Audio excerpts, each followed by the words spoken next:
உடம்பு என்பது எவ்வளவு பெரிய ஒரு சொத்து. என்னடா உடம்ப பத்தி பெருசா பேசிட்டு இருக்கிற, பணம் இருந்தா தானே என்னால வாழ முடியும், என்னால அடுத்த வேலை சாப்பாடு இருந்தா தானே என்னால வாழ முடியும், என்னால கார் இருந்தா தானே வாழ முடியும், வீடு இருந்தா தானே வாழ முடியும் அப்படின்னு சொல்லி பல பேர் நீங்க கேள்வி கேட்குறீங்க.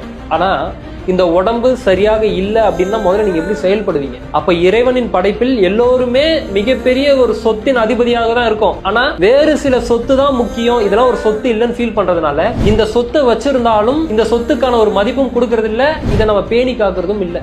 இதைத்தான் கண்ணதாசன் அவர்கள் திருவிளையாடல் படத்துல அருமையான ஒரு பாடல்ல அந்த லிரிக்ஸ் வச்சிருப்பாரு. கட்டல் அழகு மேனி பொட்டும் பூவும் இருக்குது, அந்த இறப்பு அப்படின்னு சொல்லக்கூடிய அந்த ஒரு விஷயம் நிகழ்ந்ததுக்கு அப்புறம் போட்டு கட்டையில போட்டு வச்சிருப்பாங்க இல்லையா, அப்ப எவ்வளவு அழகா இருந்தா என்ன, பொட்டு வச்சிருந்தா பூ வச்சிருந்தா ஒண்ணுமே அங்க இருக்க போறது இல்ல. ஏன்னா உயிர் போச்சுன்னா மொத்தமும் போச்சு. அதான் அந்த இடத்துல வர்ணிக்கிறாரு. உடம்புன்ற ஒரு விஷயம் முதுமை நோக்கியோ அல்லது ஏதோ ஒரு பிரச்சனையை நோக்கியோ இந்த உடல் போக ஆரம்பிக்குதுன்னா என்ன பண்ண முடியும்? நீங்க நினைச்சு பாருங்க, ஒண்ணுமே பண்ண முடியாது. இந்த உடம்பு இல்ல அப்படின்னா எதுவுமே பண்ண முடியாது.